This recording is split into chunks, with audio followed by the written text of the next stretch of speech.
Welcome to Lesson 13 in the Roger Hudson Guitar Method. We're in the key of A major. This is page 65. In the key of A major, we have three sharps in the key signature: F sharp, C sharp, and G sharp. So in first position, we will have a G sharp on the 3rd fret. That'll be the leading tone to A. You have a C sharp here. You also have another G sharp, 1st fret, 3rd string.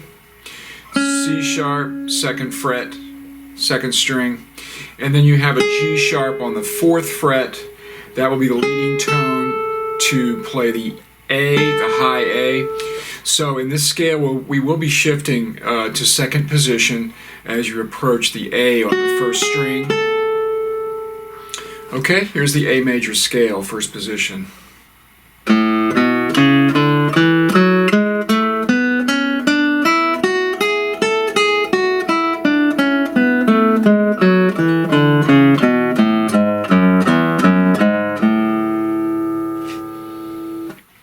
Here's an A major scale study in the middle of page 65.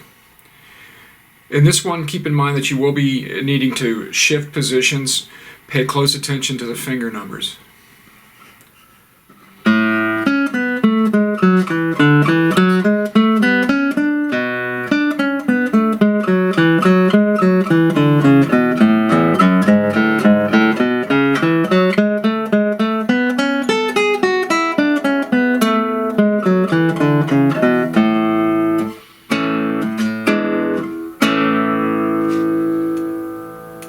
At the bottom of page 65, we have a short study in A major chord study. In this one, pay close attention to where the bar chords are. There's a B minor bar, 5 strings at the 2nd fret. There's also a bar chord, a D, where the 4th finger is on the 5th fret, 5th string. It's actually a very common shape for a major chord. With no open strings. So here, make sure you're barring at the 2nd fret. 4th finger will play the D here. Make sure you keep your elbow down, your arm down, in order to make that bar. You also have a half bar for the F sharp minor. And then notice at the end, we will have this E7 sus4. Sus means suspended. That means that the A is suspending the G sharp, which will actually make the chord an E7 chord. That's the sus, or the suspension. And then you have a bar here at the end.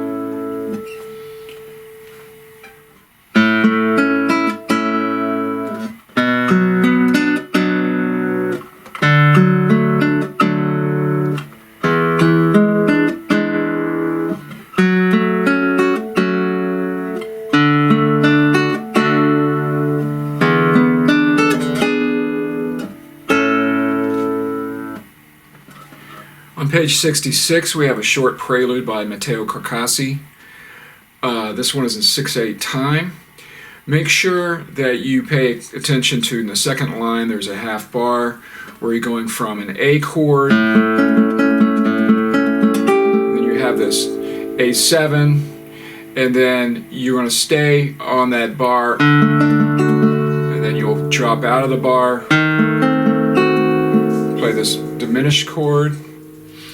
Alright, this is important that you don't pick up fingers that don't need to be picked up from one chord to the next. You'll be holding a chord shape.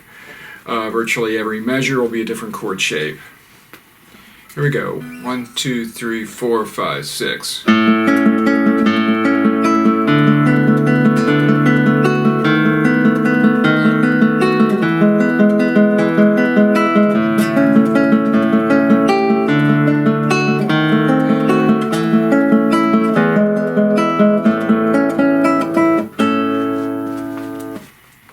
On page 66, we have an old American folk song called Frankie. Sometimes it's called Frankie and Johnny. The sung version of this has got a whole bunch of verses, so if you want to look up the song to hear what the song's about, it's a story. This is a good little solo for you to memorize. There's a swing to this one. You want to have a nice little swing to it. So the eighth notes, when you have a pair of eighth notes, the first eighth note will be a little longer than the second one. 1 and 2 and 3 and 4, and that's the feel. Keep in mind a few things. At the very beginning here, you're going to need to make a quick shift to a bar when you, right there, you're going to need to go to the bar.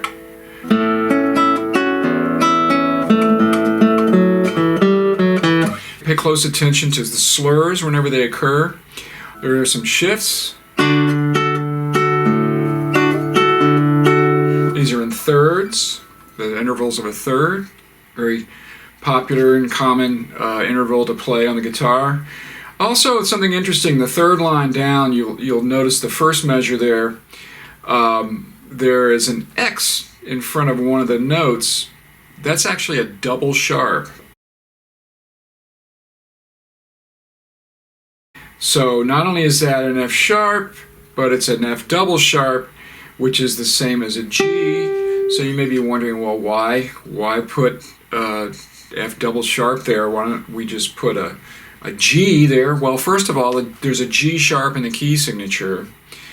So if you make that a G, then you would need to put a natural sign in front of the G, and then when you play the last chord of that measure, that would be a G sharp, so you'd have to put another sharp in. So it's kind of a waste of ink, and it's actually a little more clear. You see how this melody goes up right there. So make sure that you don't freak out when you see that double sharp. Also pay close attention to finger numbers. Look at the third measure of the third line. You're going to play this little lick here, a little pull off. Make sure I would have all three of these fingers down. 4, 3. All right. Then at the last line, the first measure there, this is a C sharp, and then this is a C natural. All right.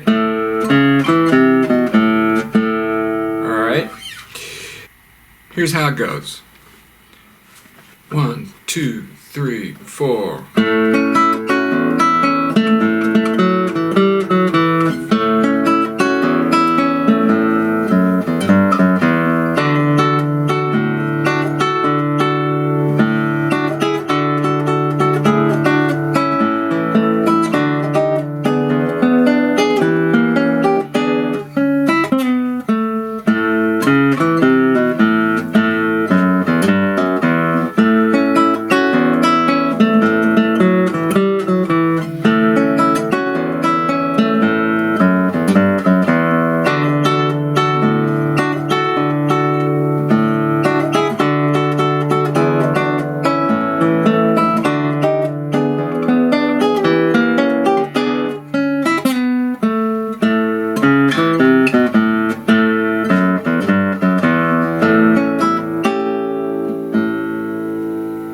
Finishing up lesson 13 on page 67 is a little Brazilian Bossa Nova piece that I wrote called pouco de Bossa, a little bit of Bossa. In this one, you have to make sure you keep the Bossa Nova alternating bass. It's in 2/4 time. The bass will be doing this almost the entire time. But the rhythms in the melody and in the chords are very complex and syncopated. So you really need to make sure that you don't play your bass notes in the wrong time, at the wrong time. For example, in the very beginning, there might be a temptation to do something like this. Something like that where you play the bass note at the wrong time. The bass note really needs to make sure the bass notes are on the downbeat.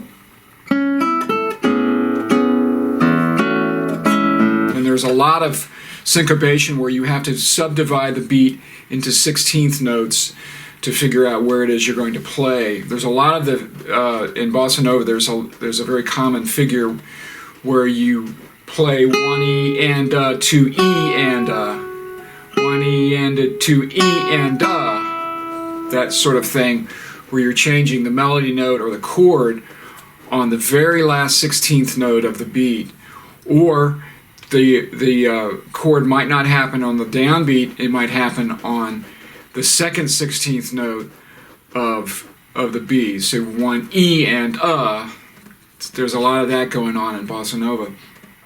You also have some shifts around here, some bar chords. Watch the bar chords. You have some guide fingers. Fifth measure, going from the fourth measure to the fifth measure.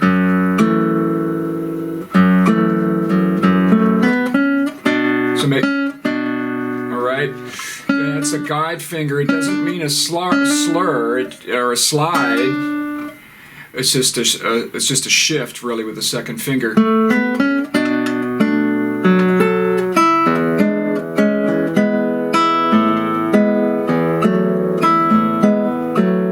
There's a lot of shifting around here. At measure 15, you're going to go all the way up to the C sharp here. You're up here at the C sharp. Hold a chord there. The finger numbers and the string numbers are given.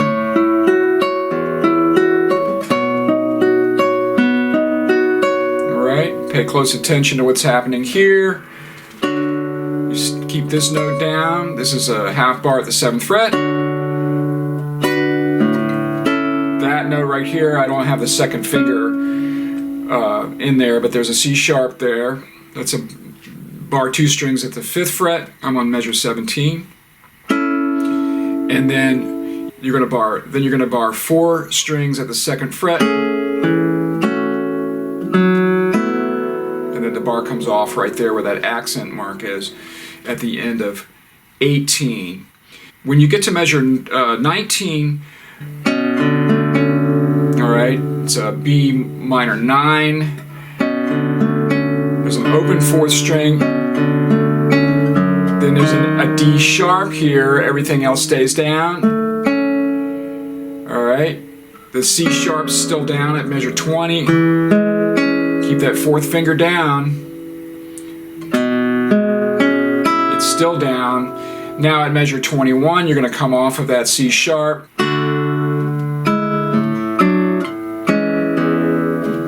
So that's a pretty complicated little closing section there from 19 to the end. So really watch those fingerings.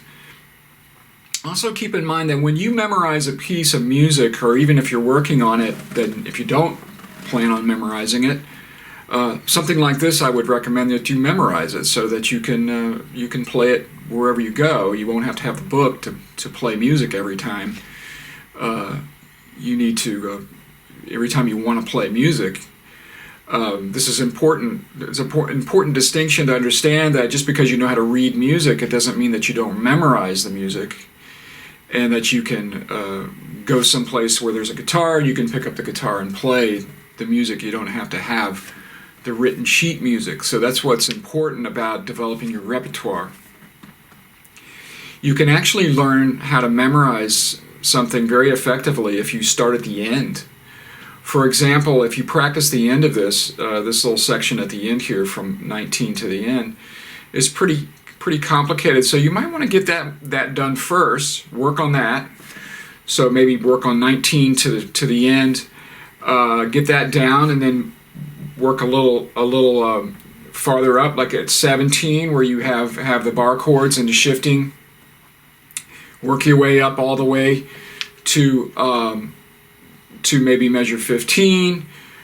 Play 15 to the end, and then maybe take a break from that, and then start playing the beginning. Start working on the beginning of the piece. And so you start memorizing the beginning of the piece. And that way, as you work through it, you've actually already learned the ending of the piece. And once you get to the ending, you'll be very strong because you've already been there. Most people, when they're learning a piece of music, they end up learning the beginning way more than they know the rest of the piece. So it's important to go ahead and break it up a little bit, play the ending, work on the ending first, and see how that goes. I think it'll give you a lot of confidence. Here's un poco de bossa. See you in lesson 14.